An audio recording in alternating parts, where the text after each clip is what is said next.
Bonsoir à tous, bienvenue sur Zénith FWI. Aujourd'hui, nous allons aborder une question d'ordre social, même plutôt de santé publique, le cancer du sein. Pour nous en parler, nous sommes allés à la rencontre de l'artiste multimodale Anaïs Verspan, qui est une artiste guadeloupéenne, mais qui a aussi développé le cancer du sein. Artiste multimodale, artiste visuel, artiste sensationnel et engagé, Anaïs Verspan est une référence dans le milieu artistique guadeloupéen, voire même plus largement dans les milieux artistiques antillais-guyanais et français. Forte de plusieurs expériences faites d'expositions en solo ou en collectif en Guadeloupe comme à l'étranger, elle fait partie de cette nouvelle génération d'ambassadeurs de l'art guadeloupéen. En 2016, alors qu'elle allait sa fille, on lui détecte un cancer du sein très avancé. Cancer qu'elle a eu une deuxième fois en 2020. L'annonce de la maladie, les traitements, les mastectomies ont modifié son quotidien de mère de famille, de femme. L'art a été son remède, sa thérapie.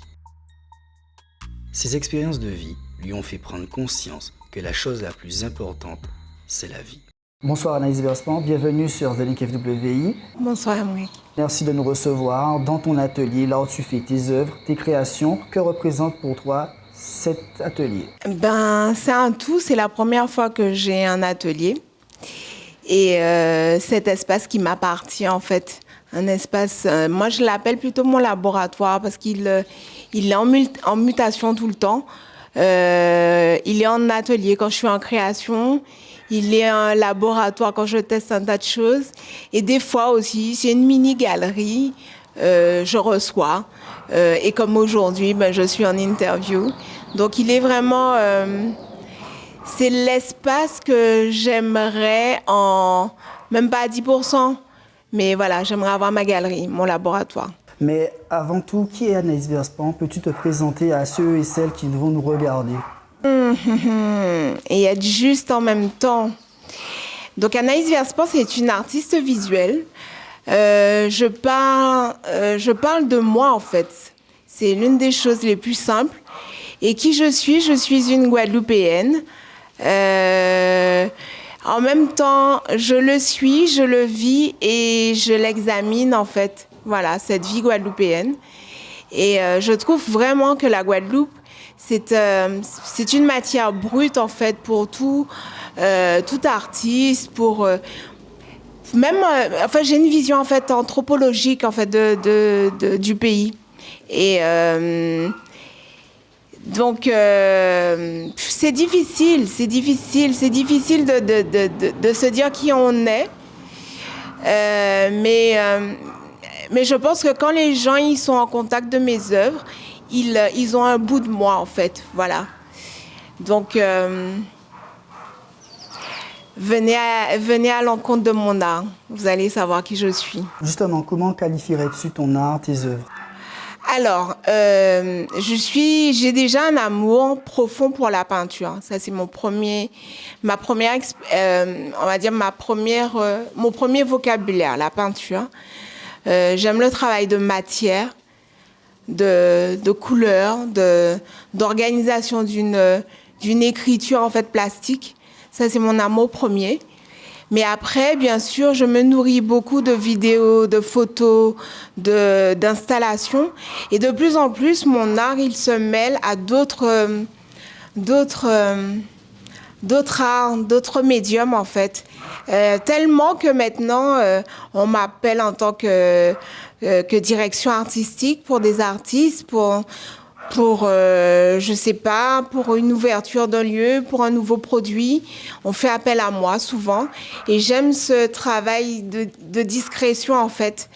Et en même temps de garde-fou de notre tradition, qui voit aussi l'universalité, en fait, dans ce que nous sommes. Mais quel fut le déclic pour toi de devenir artiste et d'en vivre? Alors, il y a plusieurs déclics. J'ai plusieurs déclics, en fait. Alors, de un, il y a le déclic des gens qui m'ont fabriqué, qui m'ont créé. Ce sont mes parents. Eux, ils vont vous dire, Anaïs, dès qu'elle est née, on a toujours su qu'elle était une artiste. Ça, c'est eux. D'accord. Moi, ça a été un long parcours. Et pourtant, j'ai eu un parcours classique d'art. C'est vrai, j'ai cette chance d'avoir des parents, des amoureux et des faiseurs de culture. Donc, j'ai eu cette ouverture. Et c'était ma première manière de parler. Je pense que même avant de parler, de dire les choses, je parlais en crayonnant. Voilà, ils ont beaucoup poussé cette expression. J'ai eu un cursus, comme je disais, normal,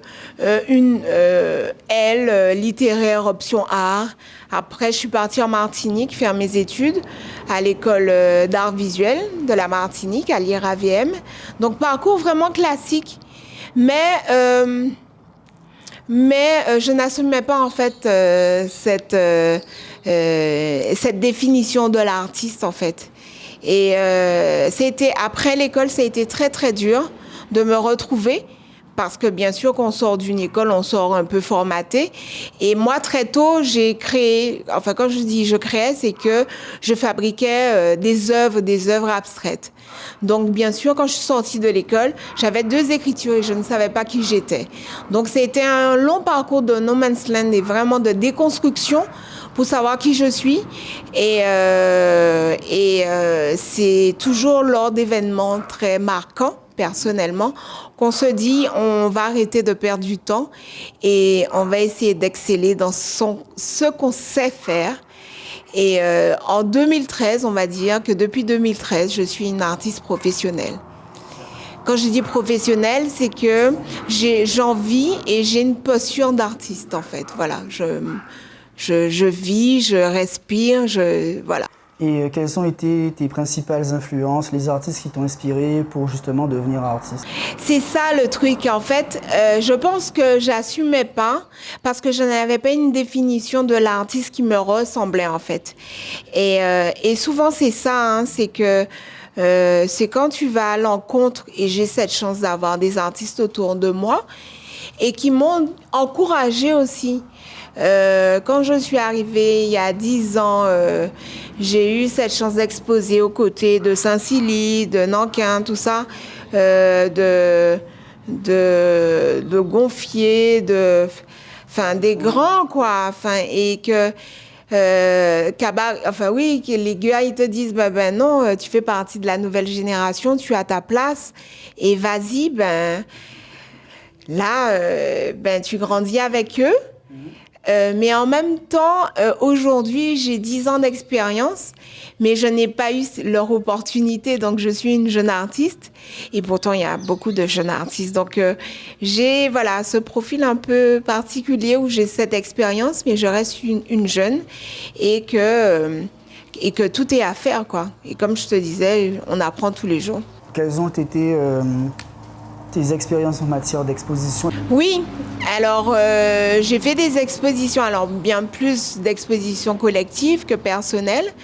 C'est vrai que le temps en tout cas pour moi, pour l'artiste que je suis, le temps d'exposition personnelle, c'est un temps particulier. Je ne suis pas, et j'ai beaucoup d'admiration pour mes collègues qui sont très fertiles et qui exposent tout le temps en exposition personnelle. Mais moi, je vois mes expositions comme des collections et des thématiques qui me suivent fort.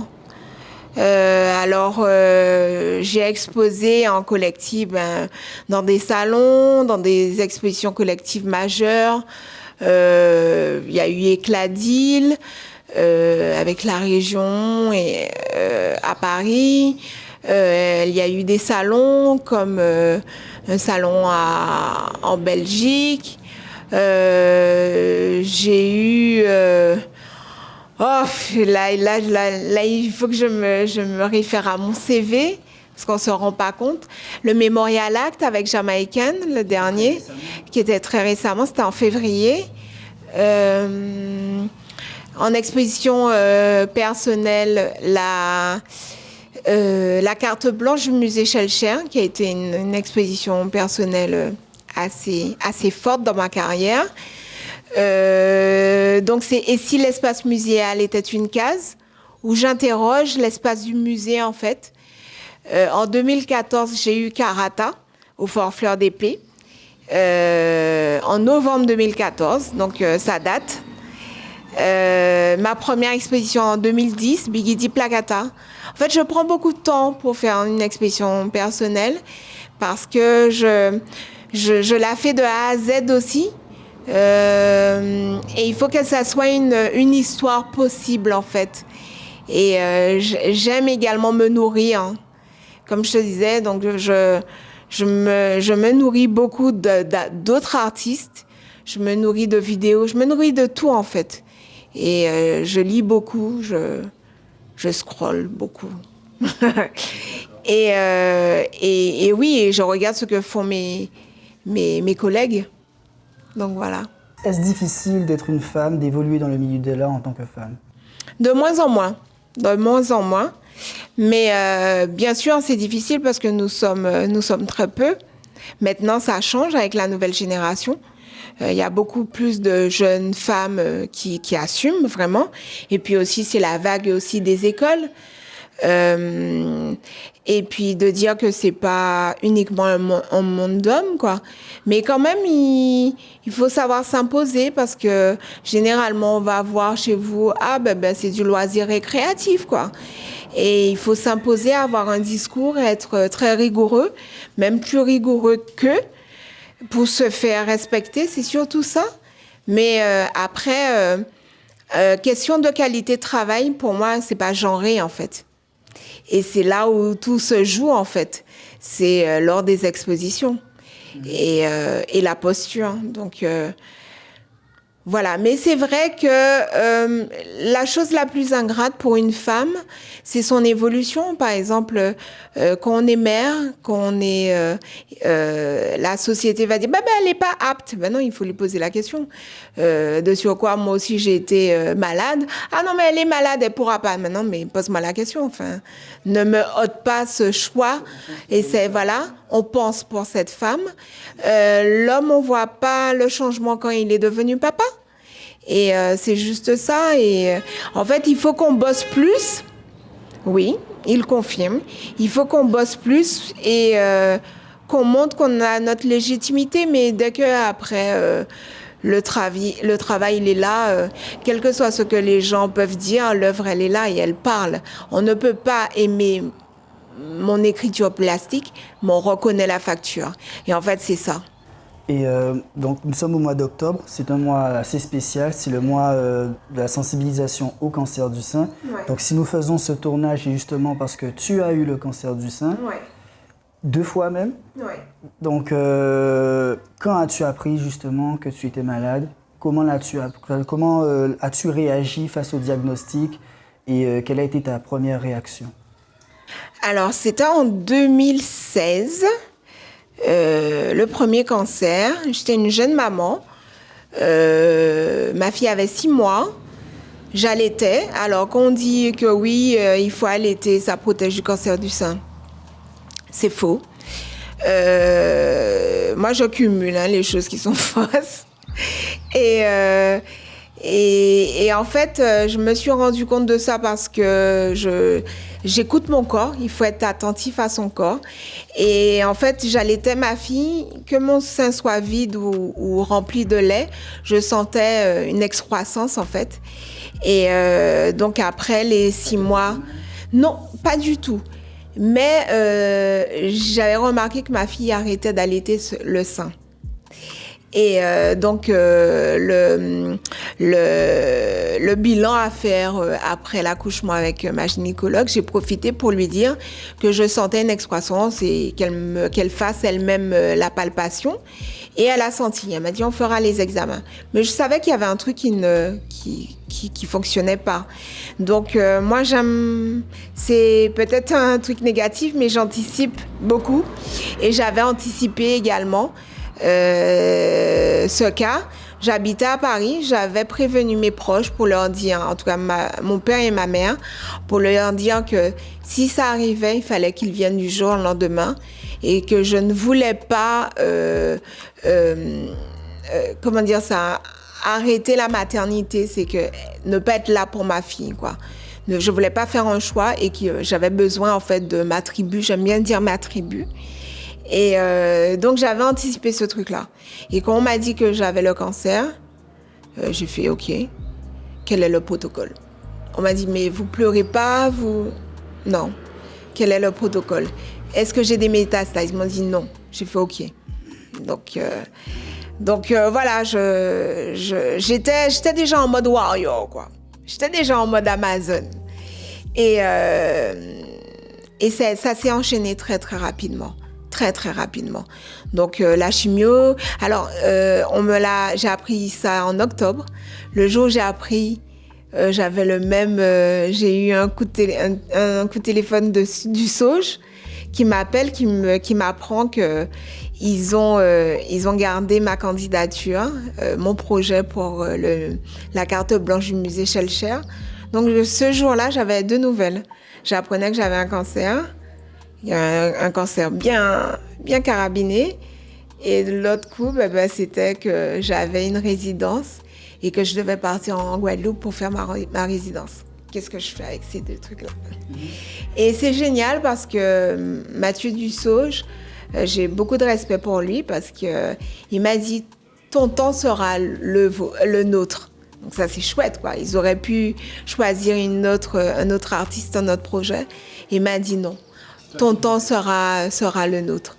Donc, ma première partie de chimio s'est passée à Antony. J'habitais là-bas. Et comme ça s'est super bien passé, j'ai eu leur accord pour passer ma 2e phase de chimio en Guadeloupe pendant ma résidence. Donc, tous les mardis, j'allais faire ma chimio. Et puis, le reste de la semaine, j'élaborais mon exposition. Et si l'espace muséal était une case. Alors, c'est vrai que cette maladie, quand même, par rapport à d'autres cancers, elle est un petit peu plus personnalisée. Mais moi, c'était un cancer qui était tellement carabiné qu'on a commencé à faire une chimio. Donc, mes premiers examens, donc biopsie, tout ça, j'ai commencé en octobre. Et ma première chimio, je l'ai commencée en novembre. Donc, ça a été très, très rapide. Donc 6 mois de chimio, puis j'ai eu ma mastectomie puisque c'était le sein gauche. J'ai eu une mastectomie totale en fait. Ça aussi c'est une autre phase, c'est qu'on retient tout le sein. Alors bien sûr pour moi c'était plus facile parce que j'ai des petits seins, mais pour d'autres femmes qui ont un sein bien développé, ça se voit plus. Mais bon après... La création fait que tu détournes les choses. Donc, j'avais le style un peu Jane Birkin, la chemise blanche, le jean. J'avais aussi... je mettais aussi des cache-tétons. Donc, j'étais la geek des cache-tétons en diamant, des cache-tétons en toute bite, en wax, en croix, en cœur, enfin bon, voilà quoi. J'avais des cache-tétons pour tout événement quoi. Donc j'avais la chemise ouverte avec le cache-téton. Tu as bien vécu, bien vécu. Oui, tu as accepté la perte de ton organe. Qu'est-ce que tu peux faire? Pleurer. Ok, oui, j'ai pleuré. Mais qu'est-ce que ça change? C'est avancer pour avancer, il faut aider la science. Parce que le plus dur, c'est pas spécialement la maladie, le plus dur, c'est le traitement. Le traitement, il est vraiment hardcore. La chimio, pour moi, c'est vraiment Tchernobyl, quoi. La chimio, si tu as vraiment un problème mental, ça peut réveiller un tas de choses, quoi. Parce que tu peux être là, tu as froid, tu as chaud. On aurait dit que tu es dans un bateau en période de tempête, tu as le mal de mer, alors que tu es là. Tu es couché, tu peux rien faire. Tu peux que lâcher prise et te dire que les effets secondaires, ils vont s'arrêter 10 jours. Tu auras 10 jours de battement, tu vas vivre une vie normale et après, on va refaire la chimio. Donc, ça t'oblige, en tout cas, cette période, pour moi, c'est un conseil. Et ça peut s'appliquer pour pour des moments qui sont durs ou des moments durs, c'est que à cette période-là, il faut vraiment lâcher prise. T'as pas le choix, hein, parce que soit tu te cognes sur la porte et tu ne cesses de te cogner sur la porte et tu commences à te blesser le front, ou soit tu commences à t'élever un petit peu et regarder les choses autrement et te dire, bon, ce temps-là, je l'optimise. Et je l'optimise en ayant des défis. Moi, j'ai eu des défis, en fait. Je me suis dit, OK, 100 en moins, un défi. 200 en moins, 2 défis. Et en fait, ce que je souhaite, c'est que tu es tellement face à la mort que tous les choix que tu auras, tu vas faire ces choix-là pour toi. Parce que ce que les autres pensent, tu n'as rien à faire de tout ça et ce choix-là, ce sera pour toi. Donc, sincèrement, moi, je dirais aux gens qui passent des moments difficiles que ces moments-là, il faut l'optimiser. C'est facile à dire, mais en même temps, tu as tellement peu de choix. Soit tu te complais dans tes peurs, et tu en auras, hein, on en a, hein, dans tes pleurs, mais un moment où l'asplérer, ou pas ni encore de l'eau. Donc, quand on a fait, projet, on occupe l'esprit et on se nourrit de choses positives, en fait. Comme les choses négatives, le karma se nourrit de choses bonnes, en fait, positives. Donc, tu nettoies plus facilement les choses et tu te nourris aussi de choses bien plus fertiles. Ton premier cancer, tu l'as eu justement au moment de l'allaitement de ta fille. Comment l'as-tu vécu, le fait d'arrêter l'allaitement? C'est une très, très bonne question. Ça a été horrible. Quand je te dis horrible. Horrible. Parce que j'étais dans la phase où j'anticipais comment on appelle ça? J'oublie le terme. La transition où tu arrêtes d'allaiter et... Le sevrage? Le sevrage, merci beaucoup. Et j'idéalisais le sevrage de ma fille. Et en fait, ça a été extrêmement brutal parce que pour les examens, il fallait arrêter parce qu'on m'injectait des choses nocives pour l'allaitement. Et donc, j'ai dû arrêter l'allaitement en un week-end. Et j'étais seule. Je ne pouvais pas déléguer et elle sentait mon lait. Donc, il fallait rassurer mon enfant et en même temps, je ne pouvais pas lui donner mon sein qui pouvait la rassurer. Donc, ça fait que on a une relation qui est très, très fusionnelle, ma fille et moi. Et elle est extraordinaire. Elle fait partie de cette nourriture, en fait, qui me permet de pousser chaque fois ma frontière, en fait. Et un enfant, il ne demande rien. Il demande que des choses qui sont extraordinaires. Donc, tu fais en sorte d'être à la hauteur. Mais ça me permet de te parler, d'avoir cette manière même si des fois on lasse, mais voilà, de me surpasser. Mais ce moment-là a été effroyable parce que je ne pouvais pas déléguer, j'étais seule avec elle. Mais on est arrivé à le faire et aujourd'hui, je suis très fière de nous deux. Est-ce que tu as été entourée par ta famille, tes amis? Oui. Ah oui. J'appelle ma tribu. Alors déjà, être une femme artiste, il faut avoir une tribu. Quand on est quand on est une mère artiste, il faut avoir une tribu parce que par moment, il faut déléguer et il faut que des gens respectent votre manière de vivre, votre manière d'éduquer et continuent en fait et pallient par moments ce manque maternel. Et parce que souvent, je compare la création à la maternité, en fait. Ma prédisposition d'une œuvre et d'une création, je dis je ne peux pas, mais je le fais tout le temps. Mais ça demande beaucoup, en fait. C'est la même énergie, l'éducation, la maternité, la paternité qu'une création. Ça demande beaucoup en énergie. Mais bon, on y arrive et il faut avoir une tribu pour cela. Et mes parents, ils ont été omniprésents. De toute façon, j'ai une relation particulière avec mes parents. Maintenant que je suis adulte, ce sont mes potes, ce sont mes confidences, ce sont mes tout. Et je suis pas bourgeoise de terme, mais je suis une bourgeoise de connaissances et de vie. Et et de l'essence de la vie. Et ça, rien que pour ça, j'ai une adoration pour eux. Mes amis, j'ai des amis, ce sont plus des amis, ce sont mes frères et sœurs. J'ai une tribu autour de moi. Sincèrement, je les appelle tribus parce qu'ils se complètent et ils sont là, ils ont été automatiquement là. Après, je suis quelqu'un aussi d'extrêmement indépendante. Je sais que je demande des fois beaucoup, j'exige beaucoup des autres, mais j'ai cette indépendance-là et comme dit mon aïeul qui m'aime me suivre, quoi. Le là, c'est moi.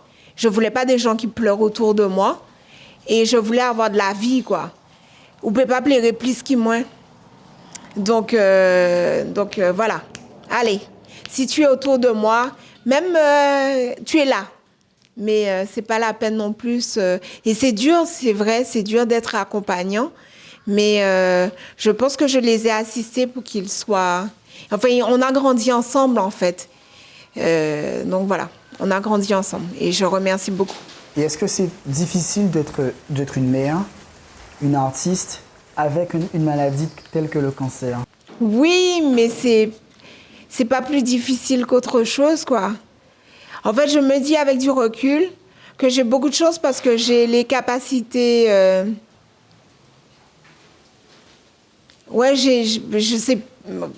j'ai cette capacité de rebondir.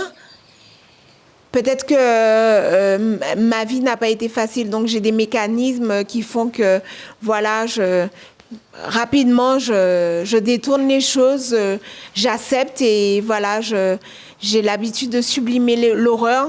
Mais c'est pas facile tous les jours, bien sûr que c'est pas facile. C'est pas facile d'être au top. Et pourtant, on me dit que je suis tout le temps au top et qu'on voit pas aussi des fois que je demande de l'aide. Ça, mais bon, ça c'est perso, ça c'est ma personnalité. Et comme souvent, les gens pensent que je suis plus malade, mais j'ai un traitement, je prends 7 médicaments par jour. J'ai des effets secondaires jusqu'à présent. J'ai des effets secondaires. Mais je m'adapte en fait. Voilà, c'est ça le truc, je m'adapte. Je suis à l'écoute de mon corps et j'apprends mes limites et j'adapte ma vie. En fait, c'est ça, j'adapte ma vie à toute situation. Est-ce que la maladie a influencé ton art et ta vision de la vie aujourd'hui? Non, elle n'a pas spécialement modifié mon art. Alors tellement pas. Et je pense que je suis une vraie artiste. Quand je dis une vraie artiste, c'est qu'il y a la partie sensible. Ça veut dire que j'avais écrit un tableau. C'est une photo que beaucoup de gens connaissent. C'est une photo où j'incarne un personnage avec un masque de la mort qui est là, avec une robe de mariée. Et ce personnage a une mastectomie dans un champ de bananes. Donc je l'ai écrite, cette image, en 2016 et je l'ai faite pour la carte blanche du musée Schellcher. Donc c'est une œuvre que je veux vulgariser au maximum parce que c'est en hommage aux travailleurs dans les champs de bananes. Qui ont eu le cancer de la prostate. Et cette image, je l'ai écrite et je ne savais pas qu'il y avait un cancer qui rentrait en moi, qui s'installait, je ne savais pas. Mais sinon, dans ma manière de créer, oui, aujourd'hui, parce que tous les jours, je ne suis pas en forme. Les effets secondaires font que tu peux avoir ton emploi de temps, mais quand le corps a décidé, il ne peut pas, il reste scotché. Quand je me réveille avec des étourdissements et des vertiges, je ne peux rien faire, je ne peux pas me déplacer. Mais ce temps-là, c'est du lâcher prise et je crée autrement. Et c'est là où on apprend d'autres médiums. Mais c'est vrai que j'allie. En fait, pour moi, c'est positif en fait ce qui m'arrive parce que j'exige dans mes collaborations et dans ma manière de travailler ce respect. Et tu sais très bien que la statue de l'artiste, cette statue-là, mais elle est par moments très compliquée et on peut manquer de respect. Donc moi, j'exige en tout cas qu'on respecte mon temps et voilà. Actuellement, quel regard portes-tu sur la vie et depuis que tu as la maladie? La vie sont en forme folle, mais en plus folle qui. C'est que tout peut arriver en fait. Enfin, du jour au lendemain, tout s'effondre en fait.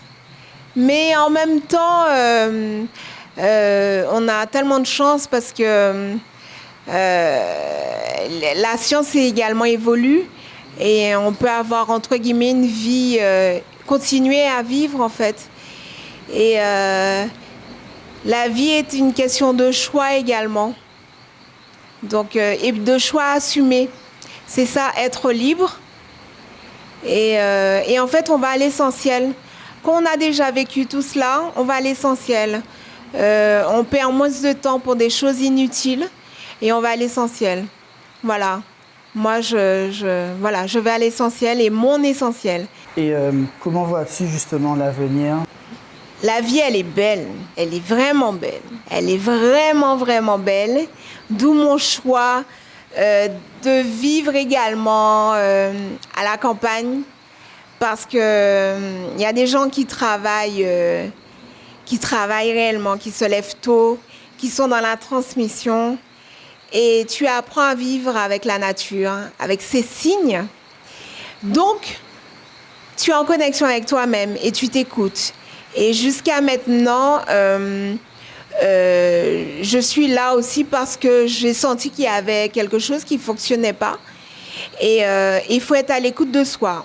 C'est vrai qu'on est dans une vie où tout va vite, où il y a beaucoup de facteurs qui font qu'on est occupé à droite et à gauche et on s'éloigne de nous-mêmes et on ne s'entend pas. Mais le corps et la nature donnent toujours des signes. Et si on sait l'écouter, si on sait déchiffrer, on a tout pour, entre guillemets, vivre une vie équilibrée. Mais après, je suis contente de ma vie, même si c'est ambivalent parce que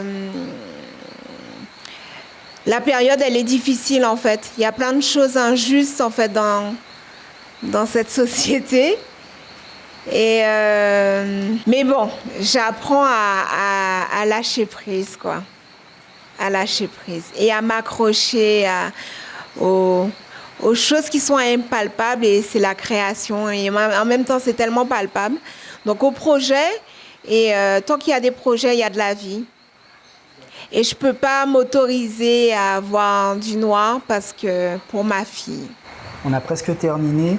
Donc, à ce stade, est-ce que tu es en rémission ou tu suis encore le traitement? Je suis le traitement. La dernière fois, j'ai posé la question à mon oncologue. Il m'a dit, tu peux utiliser le mot rémission. Et quelques mois après, j'ai appris que j'avais une récidive. Donc, on a toujours cette épée, ce couteau-là, on va dire, de Damoclès. On ne sait pas. Mais on est de la science, donc j'ai toute la médecine parallèle, donc c'est notre culture en fait qui me permet de méditer mon rapport à la nature, les gens, enfin voilà. Donc on verra, je vis la vie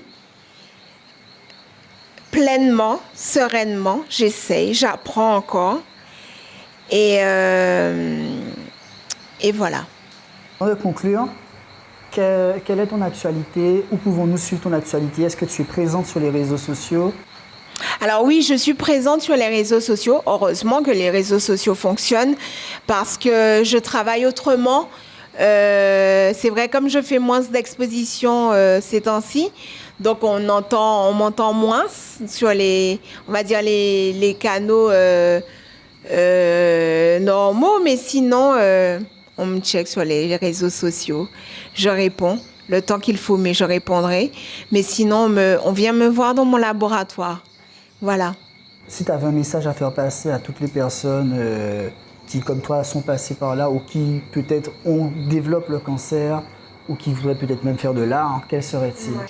Alors, le premier, c'est d'être à l'écoute de son corps, se palper, profiter de ces instants où on est sous la douche, de se toucher le sein. Le sein, il faut le désexualiser, pardon. Ça n'appartient pas sous les draps, les draps, pas qu'aux compagnons ou compagnes. Ce n'est pas seulement un décolleté, mais ça nous appartient, ça fait partie du corps, donc il faut en prendre soin. Donc voilà, donc se palper et Vivi avant normal, c'est ma phrase. C'est ton slogan. Voilà. Merci beaucoup Anaïs. Et moi, merci beaucoup.